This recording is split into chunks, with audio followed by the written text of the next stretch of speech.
अस्सलाम वालेकुम। Next topic हमारा है theoretical yield, actual yield and percentage yield. Theoretical yield और परसेंटेज यील्ड दोनों डिफरेंट टर्म्स हैं।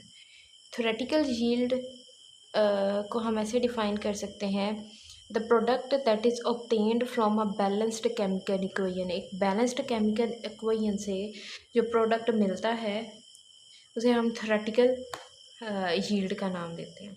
और एक्चुअल यील्ड को आप डिफ़ाइन कर सकते हो, product that is actually produce in a chemical reaction. Actual में जो चीज़ बनेगी ना उसे आप एक्चुअल यील्ड कहते हो। मींस इन इजी वर्ड्स आप कह सकते हो कि समझने के लिए आप इसको इस तरह से भी समझ सकते हैं कि theoretical yield is actually the estimate.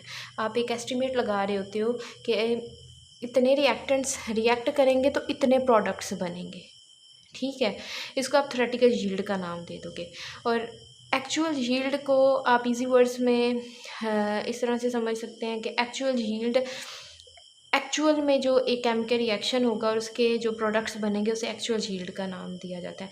Like अगर हम थ्योरेटिकल यील्ड को कहते हैं कि भाई हम इस तरह से अगर इसको समझते हैं कि आप एग्ज़ाम देते हो, ठीक है। एग्ज़ाम देने के बाद जब आप घर आते हैं तो आप कैलकुलेट करते हो कि भाई मैंने इस क्वेश्चन में 2 मार्क्स ले सकता हूँ, मेरे इसमें 2 आ सकते हैं, इसमें 2 आ सकते हैं।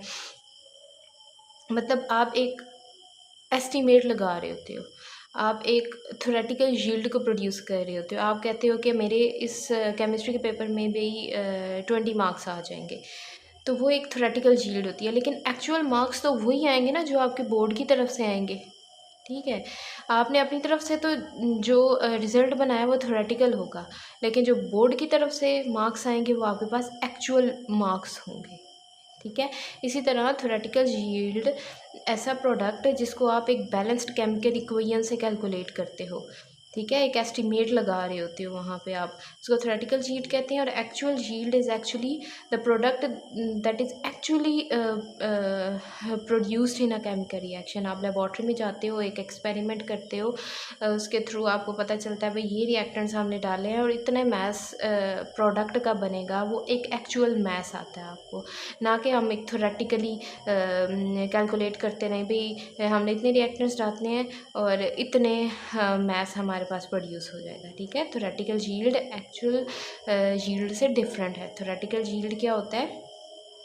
ऐसी प्रोडक्ट जो आप एक बैलेंस्ड केमिकल्स इक्वेशंस से फाइंड आउट करते हैं, और actual yield is actually produce in a chemical reaction, this is known as actual yield. अब देखते हैं परसेंटेज यील्ड क्या होता है। परसेंटेज यील्ड, एक्चुअल यील्ड को डिवाइड करेंगे थ्योरेटिकल यील्ड से, मल्टीप्लाई कर देंगे 100 से, तो आपके पास परसेंटेज यील्ड आ जाता है। अब कभी कभी ऐसे होता है कि आपके पास एक्चुअल यील्ड और थ्योरेटिकल यील्ड ऑलमोस्ट इक्वल होते हैं, लेकिन मोस्टली ना एक्चुअल यील्ड इक्वल आ रहा होता है थ्योरेटिकल यील्ड के। For example in quantitative reactions में ये देखा जाता है।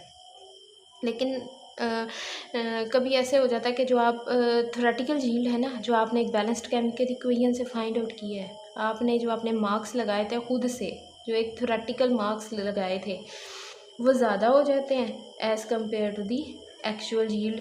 जो एक्चुअल में आपके बोर्ड की तरफ से मार्क्स आए हैं वो आपके कम हो जाते हैं, और जो आपने खुद से एस्टिमेट लगाया वो आपके ज़्यादा हो जाते हैं। अब उसके पीछे अगर हम इसको रिएक्शंस की बेस पे देखें तो आपने थ्योरेटिकल यील्ड ने अगर एक बैलेंस केमिकल इक्वेशन से कैलकुलेट की है वो लेस है, वो ग्रेटर है, ठीक है। और जो एक्चुअल यील्ड आपने लेबॉर्ट्री में जाके एक केमिकल रिएक्शन के थ्रू ऑब्टेन की है वो आपके पास लेस आ रही है, ठीक है। अब इसके पीछे रीज़न क्या हो सकता है? भाई theoretical yield is greater than that of the actual yield, तो इसके पीछे ये रीज़न हो सकता है कि मे बी रिएक्शन होते हुए कुछ साइड प्रोडक्ट्स, साइड रिएक्शंस हो गए हों, कुछ बाय प्रोडक्ट्स बन गए हों, ठीक है, जिसकी वजह से एक्चुअल यील्ड लेस आई हो। या हो सकता है कि रिएक्शन रिवर्सिबल हो गया हो, ठीक है, ये भी तो हो सकता है ना, प्रोडक्ट्स बने हों लेकिन प्रोडक्ट्स फिर दोबारा से रिएक्टेंट्स में चेंज हो गए हों, जिसकी वजह से आपके पास एक्चुअल यील्ड कम आई है। यहाँ पर मैकेनिकल लॉस हो सकता है। Mechanical loss takes place due to filtration, distillation, separation. 3 reasons आपके पास हाँ, एक तो साइड रिएक्शंस हो सकते हैं। Second one is some reactions are reversible, reaction reversible हो गया हो, शायद इस वजह से एक्चुअल यील्ड आपके पास कम आई हो as compare to that of the theoretical yield, या फिर मैकेनिकल लॉस टेक प्लेस कर गया हो, तो उसकी वजह से आपके पास थ्योरेटिकल यील्ड एक्चुअल यील्ड कम आई हो।